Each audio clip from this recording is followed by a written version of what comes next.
আজকের অনুষ্ঠানে উপস্থিত শ্রদ্ধেয় বিচারক মণ্ডলী এবং শ্রদ্ধেয় শিক্ষক মণ্ডলীকে আমার পক্ষ থেকে জানাই শুভেচ্ছা এবং সালাম। আসসালামু আলাইকুম। আজকের বিষয় নারীর ক্ষমতায়ন। নারীর ক্ষমতায়ন এর ইংরেজি শব্দ উইমেন এম্পাওয়ারমেন্ট। 1980 সালে এম্পাওয়ারমেন্ট বা ক্ষমতায়ন শব্দটি প্রথম উন্নয়ন সাহিত্যে জনপ্রিয় হয়ে ওঠে। নারী ক্ষমতায়ন হলো সমাজের প্রতিটি স্তরে এমন একটি সুস্থ পরিবেশ যেখানে নারী আপন মহিমায় স্বাধীন ও মর্যাদার অধিকারী হয়ে উঠবে, নিয়ন্ত্রণ প্রতিষ্ঠা করবে বস্তুগত, মানবিক ও জ্ঞান সম্পদের উপর।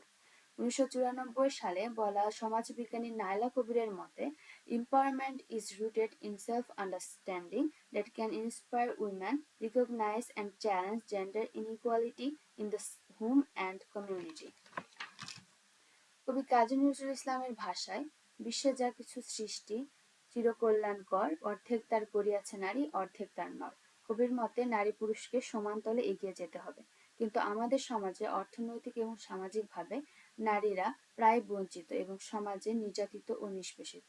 বাংলাদেশে বাংলাদেশে বর্তমানে নারী ক্ষমতায়নের চিত্র পর্যালোচনা করলে দেখা যায়, 2022 সালে শ্রম ও জনশক্তি অধিদপ্তরের অর্থনৈতিক জরিপ মতে নারীর শ্রম শক্তিতে অংশগ্রহণের হার 36.3%, যা এখন 43% হয়েছে।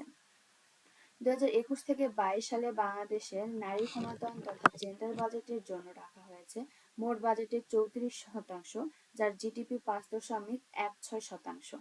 তবে আশার আলো এই, 2023 সালে ওয়ার্ল্ড ইকোনমিক ফোরামের তথ্য মতে নারীর রাজনৈতিক ক্ষমতায়নে বাংলাদেশের র্যাঙ্কিং 146টি দেশের মধ্যে 65তম, যা দক্ষিণ এশিয়ার সর্বোচ্চ।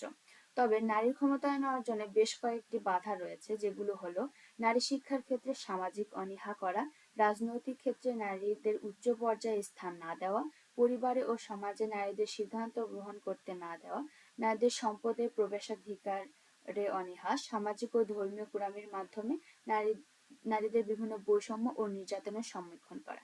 এই বাধাগুলো মোকাবেলা করে নারী ক্ষমতায়ন অর্জনের জন্য আমাদের বেশ কিছু উপায় বাস্তবায়ন করতে হবে, যেগুলো হলো নারীর কল্যাণ, সম্পদ এবং শিক্ষাতে নারীর প্রবেশাধিকার, নারীর জাগরণ, সকল ক্ষেত্রে নারীর অংশগ্রহণ এবং নারী পুরুষের ভারসাম্য বা সমতা নিয়ন্ত্রণ করা।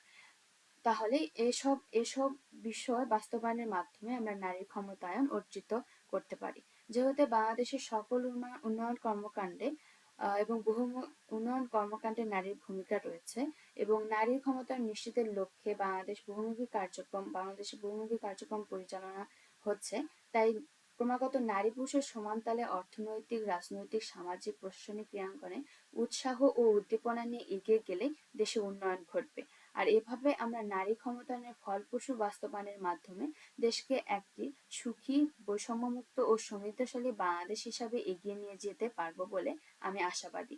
পরিশেষে সবাইকে ধন্যবাদ জানিয়ে আমি আমার বক্তব্য শেষ করছি। আল্লাহ হাফেজ।